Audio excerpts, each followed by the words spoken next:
ಕಪ್ಪು ಚುಕ್ಕೆ ಇಲ್ಲದೆ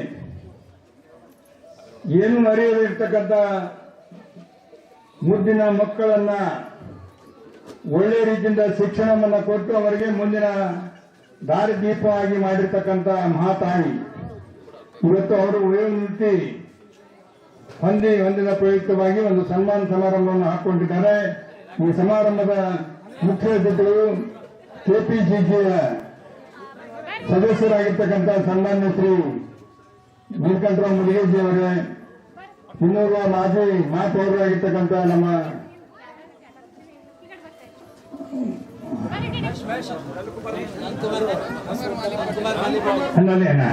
ನಮ್ಮ ನಂದಕುಮಾರ್ ಪಾಟೀಲ್ ನನ್ನ ಆತ್ಮೀಯ ಮಿತ್ರರು ಹಾಗೂ ಇನ್ನೋರ್ವ ಮಾಜಿ ಮಹಾನಗರ ಉಪಮೇಯರಾಗಿರ್ತಕ್ಕಂಥ ಮತ್ತು ಮಾಧ್ಯಮದ ಮಿತ್ರರು.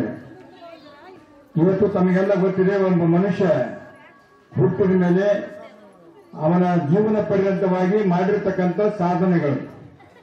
ಇದು ನಮ್ಮ ಶ್ರೀಮತಿ ಹೇಮಲತಾ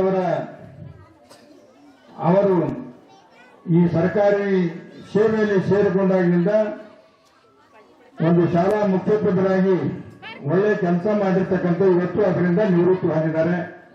ನಾವೆಲ್ಲ ಯಾಕೆ ಸನ್ಮಾನ ಮಾಡ್ತೀವಿ ಅಂದ್ರೆ ಅವರ ಜೀವನ ಪರ್ಯಂತರವಾಗಿ ಆ ಕಾಯಕದಲ್ಲಿ ನಿಷ್ಠೆಯಿಂದ ಪ್ರಾಮಾಣಿಕೆಯಿಂದ ಕೆಲಸ ಮಾಡಿ ನಮ್ಮ ಮುದ್ದು ಮಕ್ಕಳಿಗೆ ಒಳ್ಳೆ ರೀತಿಯಿಂದ ವಿದ್ಯಾದಾನ ಮಾಡಿದ ಫಲವಾಗಿ ಇವತ್ತು ಎಷ್ಟೋ ಜನ ವಿದ್ಯಾರ್ಥಿಗಳು ಅವ್ರ ಕೈಯಿಂದ ಕಲ್ಪಿಸ್ತಕ್ಕಂಥವ್ರು ಒಳ್ಳೆ ಒಳ್ಳೆ ಪೋಸ್ಟ್ ನಲ್ಲಿ ಹೋಗಿರ್ತಾರೆ.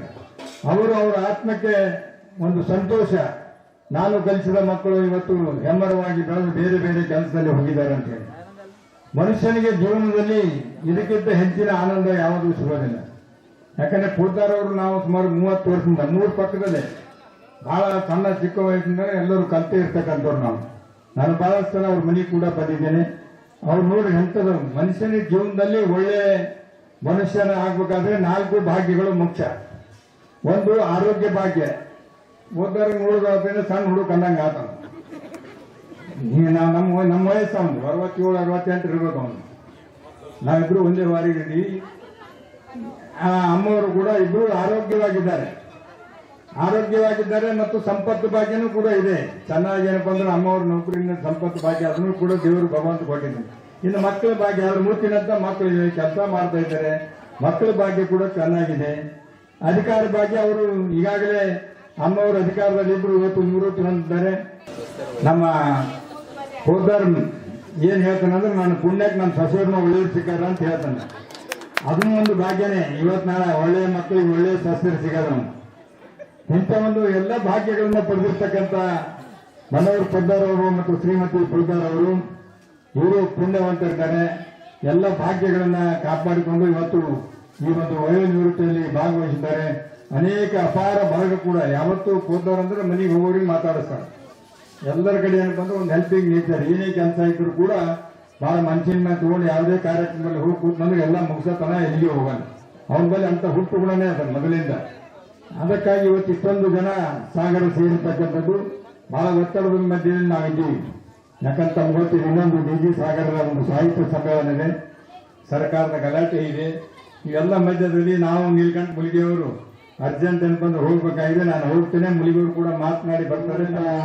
ಮನೋಹರ್ ಗುತ್ತೇದಾರ್ ಮನೋಹರ್ ಪದ್ದಾರ್ ಅವರ 38 ವರ್ಷಗಳ ಕಾಲ ಅವರು ಸರ್ಕಾರಿ ಸೇವೆ ಸಲ್ಲಿಸಿ ಹಾಗೂ ಶಿಕ್ಷಣ ಕ್ಷೇತ್ರದಲ್ಲಿ ಮಕ್ಕಳಿಗೆ ಒಂದು ಒಳ್ಳೆ ಶಿಕ್ಷಣ ಕೊಟ್ಟು ಹಾಗೂ ಒಂದು ಮಕ್ಕಳಿಗೆ ಒಂದು ಒಳ್ಳೆ ದಾರಿಯಲ್ಲಿ ಅವರಿಗೆ ಸಾಗಿಸಿ ಹಾಗೂ ದಿನ ಬೆಳಗಾದ್ರೆ ಹೆಣ್ಣು ಅಂದ್ರೆ ಒಂದು ನಮ್ಮ ಸಮಾಜದ ಕಣ್ಣು ಹಾಗೂ ದೇಶದ ಒಂದು ಕಣ್ಣು. ಅವರು ಒಂದು ಏನೋ ತಾಯಿ ಸಾಕಷ್ಟು 38 ವರ್ಷಗಳ ಕಾಲ ದಿನನಿತ್ಯ ಮಕ್ಕಳಿಗೆ ವಿದ್ಯಾಭ್ಯಾಸ ಮಾಡಿ ಒಳ್ಳೆ ಯಾವುದೋ ಒಂದು ಕಪ್ಪು ಚುಕ್ಕೆ ಇರಲಾರಂತ ಒಂದು ಶಿಕ್ಷಣ, ಗುಣಮಟ್ಟದ ಶಿಕ್ಷಣ ಮಕ್ಕಳಿಗೆ ಕೊಟ್ಟು ಹಾಗೂ ಅವರ ಕೈಯಲ್ಲಿ ಕಲಿತ ಮಕ್ಕಳು ಇವತ್ತು ಒಳ್ಳೆ IAS, IPS, ಡಾಕ್ಟರ್, ಇಂಜಿನಿಯರ್, ಒಳ್ಳೆ ರಾಜಕಾರಣಿ, ಒಳ್ಳೆ ಬಿಸ್ನೆಸ್ ಮ್ಯಾನ್, ಸಾಕಷ್ಟು ಜನ ಅವರ ಕೈಯಲ್ಲಿ ಕಲಿತವರು ಸಾಕಷ್ಟು ಒಳ್ಳೆ ಹುದ್ದೆಗೆ ಹೋಗಿದ್ದಾರೆ ಹಾಗೂ ಒಳ್ಳೆ ಉನ್ನತ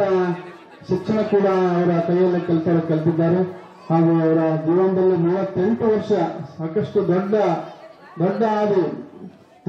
ಒಂದು ಹಾದಿಯಲ್ಲಿ ಸಾಗಿ ಅವರು ಎಲ್ಲರ ಜೊತೆಯಲ್ಲಿ ಒಳ್ಳೆಯವರಾಗಿ ಹಾಗೂ ಶಿಕ್ಷಣ ಇಲಾಖೆಯಲ್ಲೂ ಕೂಡ ಯಾವುದೋ ಕಪ್ಪು ಚುಕ್ಕಿಲ್ಲದ ಒಳ್ಳೆ ಒಂದು ಶಿಕ್ಷಣ ಕೊಟ್ಟು ಯಶಸ್ವಿ ಶಿಕ್ಷಕರಾಗಿ ಅವರು ಹೊರಹೊಮ್ಮಿದ್ದಾರೆ. ಹಾಗೂ ಅವರಿಗೆ ನಾನು ಧನ್ಯವಾದ ಹೇಳ್ತೀನಿ.